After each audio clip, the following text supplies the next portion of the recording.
I can only liken it to what we're experiencing in this country, and this is just my opinion.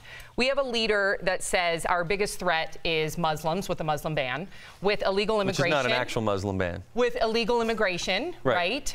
With MS-13, when in reality, the FBI and Homeland Security sent a bulletin earlier this year to Washington, D.C., to the White House, to our president, saying that white supremacist, right-wing groups carried out more attacks in the U.S. than any other domestic extremist group in the past 16 years, and that white supremacist violence has grown by 182% last year alone.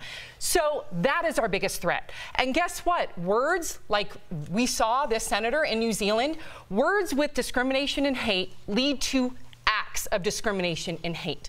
And we're seeing that here in our own country by people being emboldened by our own president's anti-immigration rhetoric. Well, we've got a lot of problems in this country, Sam. I mean, when you're looking at the fact that we're on track to have 1 million people coming here illegally, but you're deflecting from my question. No, I'm not. Well, what's the question? Our number one threat is white supremacy. Do you agree, yay or nay? I would not say that that's true at all. I just read you a stat from the FBI and Homeland Security. I understand that, I know a story we didn't cover actually was the Turkish citizen who's actually Dutch who just killed 3 people on a train and wounded 5 others. That's terrible. Well, that's terrorism. Oh, that is terrorism. But I'm telling you right now, but you're not acknowledging.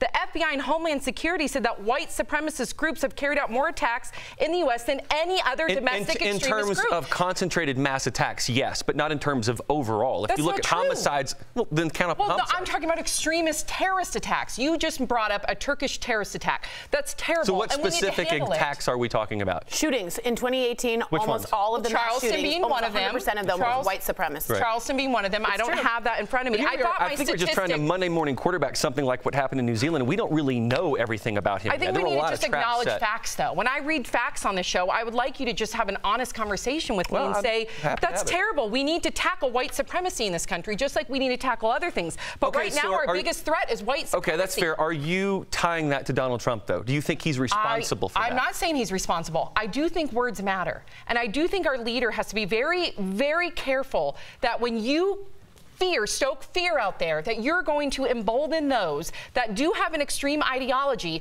And we are seeing that play out in front of us. There's no coincidence that the numbers, that the statistics correlate.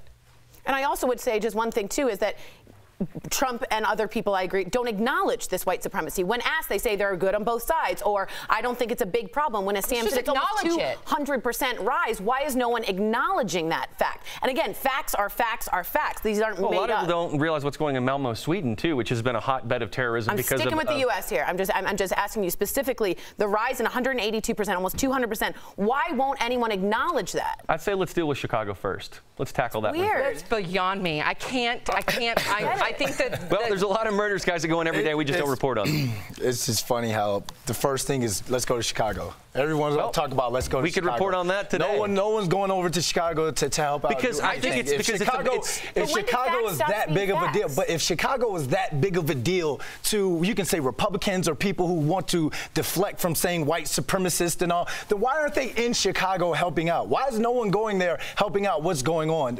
I don't understand why we're deflecting when I just read the statistics from the FBI and Homeland Security. I don't understand why we are not dealing with the issue. Anymore. Let's just make our country safer. I don't care what side of the aisle you're on. When I'm reading facts from Homeland Security and FBI, and we're not talking about white supremacy being a problem in this country, we got a problem. Yeah. We got a problem.